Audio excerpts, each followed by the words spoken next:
सुप्रभात बच्चों। आज हम लोग हिंदी के व्याकरण में समास का अध्ययन करेंगे। समास क्या है?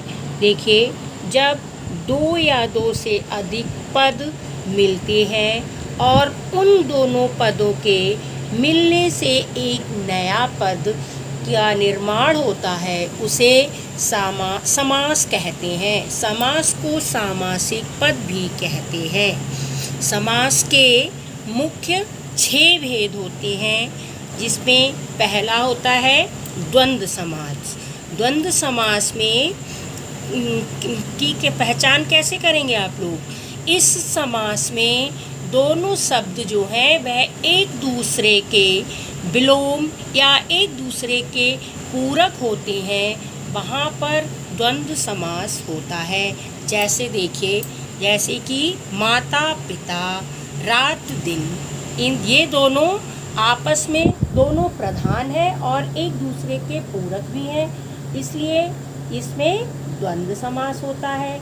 और ये दोनों जो हैं वह आपस में एक दूसरे के विलोम मतलब उल्टे भी होते हैं, इसलिए इन्हें द्वंद्व समास कहा गया है। अच्छे से समझ में आ गया होगा। और दूसरा है द्विगु समास। द्विगु समास में क्या होता है? उसकी पहचान होती है जिसका पहला पद संख्यावाचक विशेषण होता है। जिसका पहला पद संख्यावाचक विशेषण होता है उसे द्विगु समास कहते हैं। जैसे चौराहा, नवरत्न, पंचवटी। देखिए, चौराहा, इसका जो है विग्रह किया जाएगा तब क्या लिखा जाएगा? 4 रास्तों का समूह या 9 रत्नों का समूह। पहला पद जो होता है वह संख्यावाचक जहाँ भी होता है वहाँ द्विगु समास होता है। अगला है तत्पुरुष समास। इसमें इसकी पहचान आप कैसे करेंगी? जिस समास में उत्तर पद प्रधान और दोनों पदों के बीच कारक संबंधी लोप होता है, मतलब कारक संबंधी विभक्ति लोप होना का मतलब छिपी हुई होती है। जिस समास का उत्तर पद आप कैसे देखेंगे? जिस समास का पहला पद होता है उसे पूर्व पद कहते हैं और दूसरे पद के लिए उत्तर पद कहते हैं। तो इसमें जो है दूसरा पद प्रधान होता है, उसकी प्रधानता होती है, और दोनों पदों के बीच में कारक संबंधी विभक्ति जैसे का, में, के लिए, ऐसे का, की, के, माँ, पर, ये जो संबंधी लोप जो छुपे हुए शब्द होते हैं वहाँ पर तत्पुरुष समास होता है। जैसे राजकुमार, गृह प्रवेश, रसोई घर। राजकुमार का विच्छेद कैसे करेंगे आप? विग्रह कैसे करेंगे?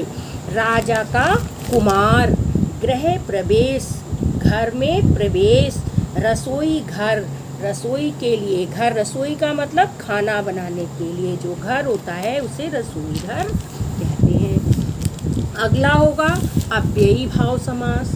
जिस समास में प्रथम पद अव्यय या उपसर्ग हो उसे अव्ययी भाव समास कहते हैं। जैसे जिस समास का जो समासिक पद होता है उसका प्रथम पद उपसर्ग हो। प्रथम पद का मतलब आ और दूसरा पद होता है जीवन।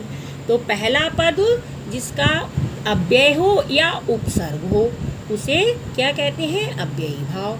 इसका संधि विग्रह कैसे करेंगे? जैसे आ का मतलब पूरे, पूरे जीवन भर, आ जन्म। ये अगर आप अलग हटा देंगे तो आ प्रत्यय है, पीछे का शब्द है।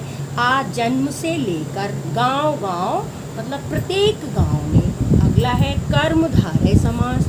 जो समास विशेषण और विशेष्य से मिलकर बनते हैं उन्हें कर्मधारय समास कहते हैं। विशेषण और विशेष क्या होता है जानते हो आप लोग? विशेषण होता है जिसकी विशेषता बताई जाती है और विशेष्य क्या होता है? जो जिसकी विशेषता बताता है उसे विशेष्य कहते हैं। जैसे नील कमल, नीली है, नीला है कमल। नील गाय, नीली है गाय।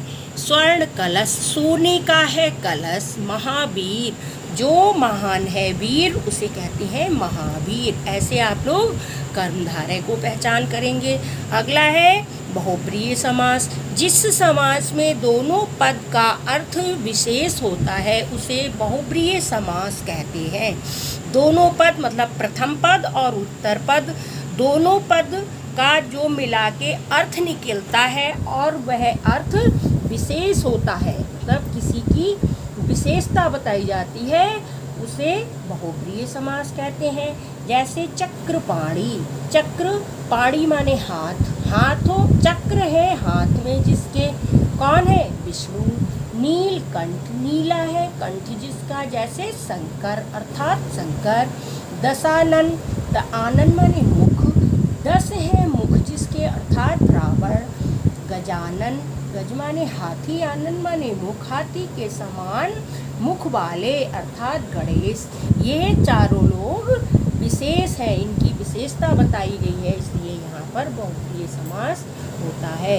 इन समासों को आप लोग अपनी उत्तर पुस्तिका में, व्याकरण की उत्तर